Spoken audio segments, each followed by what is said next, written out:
Assalamualaikum warahmatullahi wabarakatuh.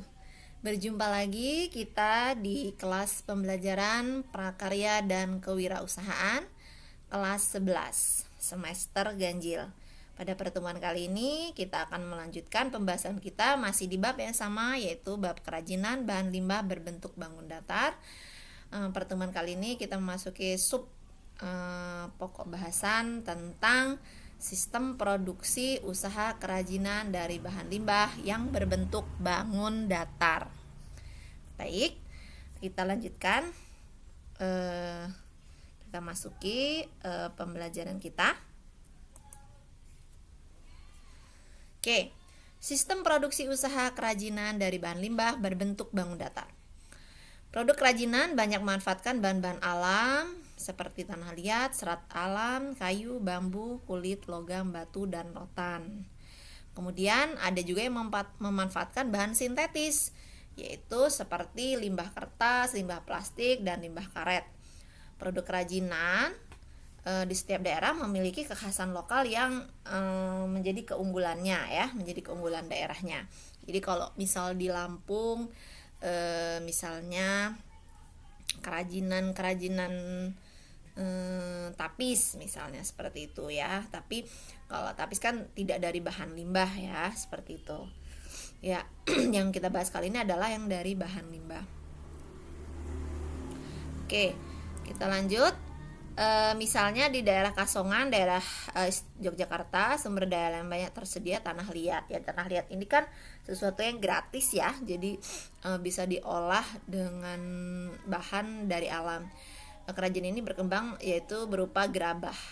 Kemudian kalau di Sulawesi Tengah, Palu, yaitu tanaman kayu hitam, ya, yang berkembang berupa bentuk kerajinan kayu hitam. Kemudian kalau di Kalimantan Tengah atau Kapuas, sumber daya alamnya banyak menghasilkan rotan dan getah nyatu, sehingga kerajinan yang berkembang menjadi anyaman rotan dan getah nyatu, yaitu kerajinan bahan alam yang ada di daerah-daerah dengan ciri khasnya, ya, seperti itu. Secara umum, jenis bahan limbah untuk produksi dapat dibagi menjadi dua kelompok, yaitu bahan limbah berbentuk bangun datar dan bahan limbah berbentuk bangun ruang. Nah, yang kita bahas kali ini adalah bahan limbah berbentuk bangun datar. Oke.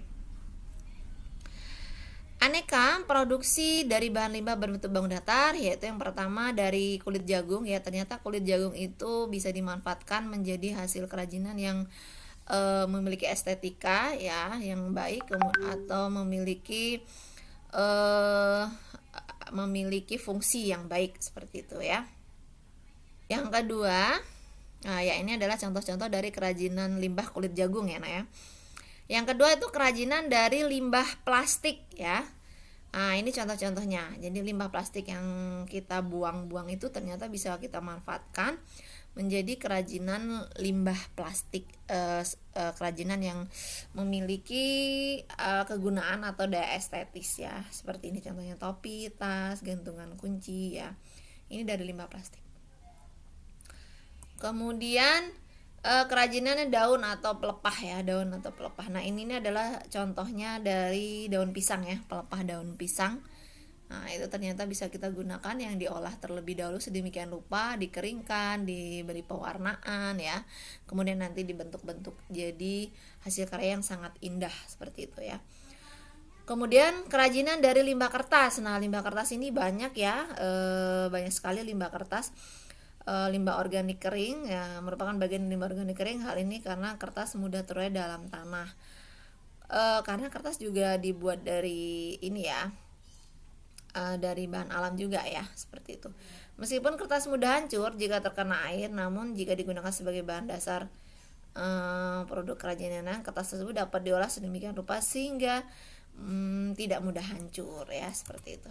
Oke. Sehingga tidak mudah hancur. Yaitu caranya dengan menambahkan kandungan lem atau zat pelindung anti air seperti melamin atau politur. Dapat pula dengan dilapisi plastik, ya, seperti itu. Banyak, ya, produk-produk kerajinan yang berasal dari limbah kertas, ya, seperti itu. Ya, ini contoh-contohnya. Ini ada dari limbah kertas, ya, ini dari koran yang dilipat-lipat bisa jadi tas yang menarik dan unik seperti ini. Kemudian ini ya, kertas koran yang dilipat-lipat bisa menjadi wadah multiguna ya, seperti ini. Jadi cantik ya, ini dari limbah kertas. Kemudian bisa juga digunakan untuk keranjang, vas bunga, sandal, wadah serbaguna, bunga, hiasan dinding, wadah tisu, taplak, boneka, dan lain sebagainya. Banyak sekali ya, kalau kertas tuh bisa diaplikasikannya, bentuknya sangat banyak. Seperti itu ya. Kemudian kerajinan dari limbah kain perca ya, kerajinan dari limbah kain perca. Jadi konveksi atau tempat-tempat penjahit itu biasanya menghasilkan limbah berupa sisa guntingan-guntingan kain ya. Nah itu ternyata bisa digunakan kembali, bisa diberdayakan atau dimanfaatkan kembali menjadi produk kerajinan yang sangat bagus ya, sangat indah ya, dan bermacam-macam ya. Ini hanya contohnya saja, yaitu ini dibuat menjadi sendal. Kemudian ini kain perca dibuat jadi keset. Ada juga yang membuatnya menjadi bantal kursi ya, bantal kursi, taplak meja, kemudian lap tangan, banyak ya yang dari kain perca. Kemudian kantung-kantung ya, yang bisa digunakan untuk multifungsi ya. Ya, itu kain perca. Jadi banyak sekali manfaatnya ya, daripada dibuang. Kemudian ada kerajinan dari limbah kardus. Nah, kardus tuh banyak ya menumpuk misalnya di pedagang-pedagang tuh banyak sekali kardus-kardus ya. Nah itu sebetulnya banyak sekali manfaatnya, juga bisa dimanfaatkan untuk produk-produk yang juga menghasilkan kegunaan yang tinggi ya, bisa memberikan manfaat yang baik. Nah ini salah satu contohnya, digunakan untuk lampion ya, jadi untuk kerangka lampu ya, yang jadinya lebih indah gitu ya. Jadi memiliki daya guna dan daya estetis seperti ini ya. Jadi ada dua fungsi ya, fungsi estetisnya dapat, kemudian fungsi manfaatnya juga dapat. Kemudian ini juga nih lampu tidur juga ya, ini bentuknya sangat cantik ya, begitu. Banyak sekali ya, banyak sekali, bisa kotak pensil ya, dari kardus tuh banyak sekali. Bisa wadah-wadah serbaguna, dan kerajinan lainnya banyak ya dari kardus. Oke. Selanjutnya kita akan bahas dari kerajinan dari limbah sisik ikan ya. Masya Allah ya, dari limbah sisik ikan pun ternyata bisa kita manfaatkan untuk membuat kerajinan bangun datar ya, dengan hasil yang sangat memukau ya, sangat cantik seperti itu. Biasanya sih sisik ikan digunakan untuk aksesoris ya, seperti anting-anting, cincin, kalung, bros, gelang ya. Terlihat hasilnya unik, artistik, dan menarik ya. Nah ini contohnya. Ini kalung ya, ini anting, ini dari kulit ikan juga ya. Ini sendal, jadi manik-manik atasnya ini dari kulit ikan. Kemudian ini kalung juga dari kulit ikan yang sudah diberi warna-warna ya. Jadi melalui proses dulu juga ya, agar lebih cantik. Kulit ikan biasanya yang besar-besar itu kulit ikan dan kokoh tuh seperti mujair gitu ya, kokoh ya, seperti itu. Dan banyak lah kulit ikan. Oke, selanjutnya kerajinan dari pecahan keramik. Nah, pecahan keramik atau pecahan kaca itu juga bisa digunakan ya. Khususnya di sini pecahan keramik ya. Jadi sebelum dibuang ternyata itu banyak sekali bisa dimanfaatkan. Ini contohnya ada hiasan dinding dari pecahan keramik ya, artistik banget ya, bagus seperti itu. Dan banyak sekali lah dari pecahan keramik yang bisa digunakan ya. Pot bunga juga banyak dari pecahan keramik ya. Ini hiasan dinding. Oke, itulah tadi macam-macam kerajinan ya dari bahan-bahan limbah yang bisa dimanfaatkan ya, banyak sekali. Jadi nanti kalau kalian praktik, ada banyak pilihan bahan kerajinan ya, bisa kalian pilih dari kulit jagung atau plastik atau kardus atau kertas ya, kertas koran, kertas majalah dan lain sebagainya, kain perca ya, itu bisa dipakai seperti itu. Sekarang kita masuk ke manfaat kerajinan dari bahan limbah berbentuk bangun datar. Manfaat kerajinan itu ditinjau dari dua sisi, yaitu manfaat sebagai benda pakai dan sebagai benda hias.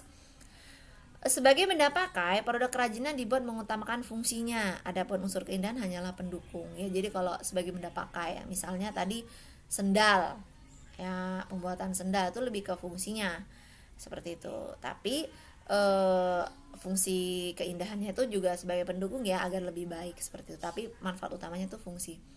Kemudian kerajinan bentuk hias meliputi segala bentuk kerajinan yang dibuat dengan tujuan untuk dipajang atau digunakan sebagai hiasan. Jadi lebih ke estetisnya ya, seperti itu. Jadi ada dua, manfaat sebagai benda pakai dan sebagai benda hias. Oke. Potensi kerajinan dari bahan limbah berbentuk bangun datar. Jadi potensi-potensi itu ternyata identik dengan daerah yang asalnya ya. Jadi daerah-daerah tertentu itu banyak menghasilkan produk bahan limbah yang sesuai dengan ciri khas daerahnya.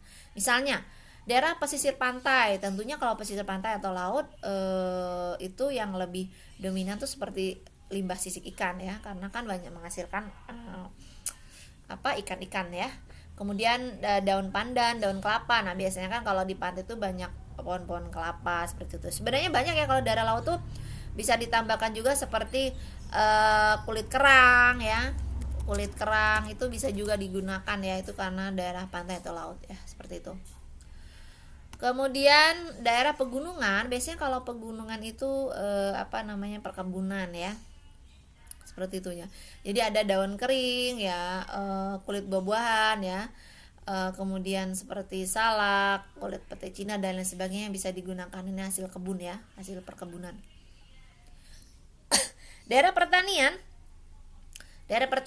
misalnya kalau sawah itu jerami padi yang bisa digunakan ya. Untuk pertanian jagung ya, biasanya kulit jagung. Kalau dia perkebunan singkong misalnya ya, pertanian singkong tuh batang singkongnya, atau kalau petani bawang tuh bisa diambil dari kulit bawangnya. Jadi banyak yang bisa digunakan untuk membuat kerajinan bahan limbah ya, berasal dari limbah maksud saya. Kemudian daerah perkotaan, kalau daerah perkotaan itu kan identiknya limbahnya tuh berupa kertas, kardus, serbuk gaji, serutan kayu, plastik, mika dan lain sebagainya. Nah itu bisa dimanfaatkan ya, bisa dimanfaatkan atau didaur ulang kembali, dimanfaatkan kembali menjadi bentuk-bentuk produk kerajinan yang memiliki daya estetis dan nilai guna ya, nilai manfaat seperti itu ya. Ya, menjadi benda pakai dan benda hias. Ya, itu manfaat-manfaat. Ini potensi-potensi ya. Jadi ada di daerah pesisir, pegunungan, pertanian, perkotaan. Ini ada yang identik ya, limbah yang identik sesuai dengan daerahnya. Oke. Proses pengolahan limbah berbentuk datar itu secara umum dibagi menjadi ini ya, ada 6 tahapan. Ada pemilihan bahan limbah, jadi dipilih dulu yang sesuai ya, yang baik untuk kategori pembuatan kerajinan yang mana misalnya ya. Kemudian pembersihan limbah ya, jadi kalau namanya limbah kan pasti kotor ya, jadi proses pembersihan terlebih dahulu sehingga limbahnya menjadi baik, bersih ya, rapi, dan tentunya sudah tidak terkontaminasi bakteri ya. Kemudian ada proses pengeringan, jadi kalau ada limbah tuh ada dua, limbah basah, limbah kering ya. Ya, jadi biasanya proses pengeringan juga biasanya di bawah sinar matahari atau menggunakan alat pengering. Pewarnaan itu bisa dengan dicelupkan atau direbus untuk mewarnai, atau bisa juga kalau limbah kering itu dicat gitu dengan cat akrilik atau cat yang cocok untuk bahannya ya, seperti itu. Pengeringan ya, setelah diwarnai tentunya dikeringkan ya, boleh menggunakan alat atau sinar matahari langsung.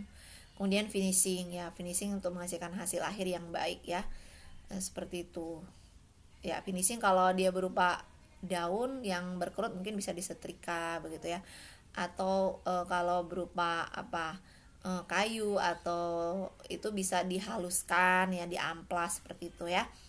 Ya, jadi sesuai karakter bahannya begitu. Kemudian ini perencanaan kerajinan harus memperhatikan unsur estetis dan agronomis. Apa sih estetis dan ergonomis maksud saya? Ya, estetis terlihat dari bahasanya ya. Kalau estetis tuh pasti dinilai atau ditinjau dari segi keindahan ya. Dan nilai keindahan atau keunikan karya seni memiliki prinsip kesatuan, keselarasan, keseimbangan, kontras, sehingga menimbulkan perasaan haru, nyaman, nikmat, bahagia, agung, ataupun rasa senang. Jadi ketika orang melihat hasil karya kita itu memiliki daya estetis yang menimbulkan perasaan-perasaan ya, perasaan nyaman, bahagia, senang ketika melihat hasil karya tersebut. Nah, itu berarti ditinjau dari segi estetis. Kemudian kalau ditinjau dari segi unsur ergonomis, ergonomis itu adalah karya kerajinan yang selalu dikaitkan dengan aspek fungsi atau kegunaan. Adapun unsur ergonomis itu ada unsur keamanan. Jadi ketika kerajinan itu digunakan, dia aman gitu ya. Jaminan keamanan bagi orang yang menggunakan. Kemudian kenyamanan. Jadi ketika kerajinan itu dipakai, itu memberikan kenyamanan gitu ya pada saat digunakan. Jadi tidak malah riweh gitu ya, malah malah tidak nyaman menggunakannya, malah ribet gitu ya. Jadi tidak seperti itu. Ya. Kemudian keluasan penggunaan. Produk kerajinan adalah produk terapan, yaitu produk kerajinan yang wujudnya sesuai dengan kegunaan terapannya ya. Produk terapan atau pakai dipersyaratkan memberikan kemudahan keluasan penggunaan agar pemakai tidak mengalami kesulitan dalam penggunaannya, seperti itu. Ya, ini adalah unsur-unsur ergonomis, ada keamanan, kenyamanan, dan keluasan ya. Jadi itu tadi perencanaan produk kerajinan harus memperhatikan dua unsur, estetika dan ergonomis. Oke. Selanjutnya pengemasan. Jadi setelah dibuat, produk kerajinan itu harus diberikan sentuhan akhir, yaitu proses pengemasan yang baik, cantik dan aman, seperti itu ya. Jadi ada tujuan dan manfaat dari pengemasan. Tujuannya, kemasan memenuhi syarat keamanan kemanfaatan. Kemasan dapat mendukung program pemasaran ya. Jadi kalau kemasan yang baik, dia mendukung program pemasaran. Jadi pemasarannya akan lebih baik lagi ya. Jadi penjualan akan lebih meningkat. Kemudian kemasan merupakan suatu cara untuk meningkatkan laba perusahaan ya, karena tadi itu ya, penjualan yang meningkat sehingga meningkatkan laba perusahaan. Oke, kemudian kemasan juga mewakili dari identitas dari produk ya, seperti itu. Kemudian manfaat, itu produk-produk dikemas biasanya lebih bersih, menarik dan tahan terhadap kerusakan ya, itu apabila diberi pengemasan yang baik. Kemudian kemasan merupakan satu-satunya cara perusahaan membedakan produknya. Jadi antara produk yang satu dengan produk yang lain itu dibedakan dengan kemasannya. Kemudian kemasan yang menarik dapat memikat dan menarik perhatian konsumen, menambah daya tarik ya.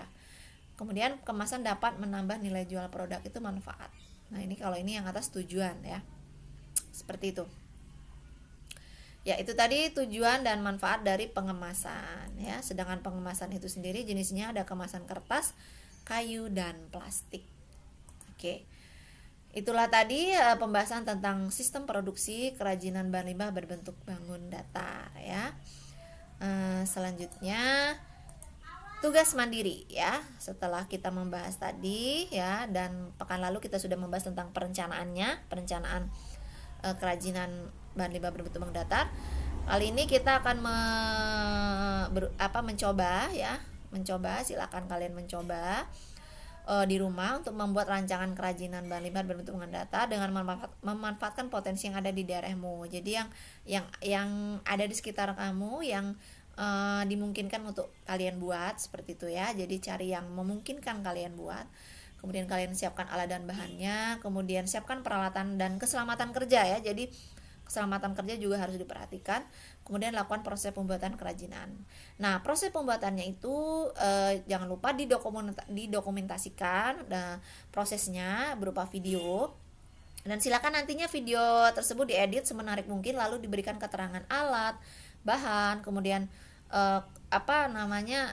poin-poin proses pembuatannya ya, poin-poinnya saja, serta keterangan pendukung lainnya. Terserah keterangan pendukungnya apa yang mendukung dari proses pembuatan tersebut ya.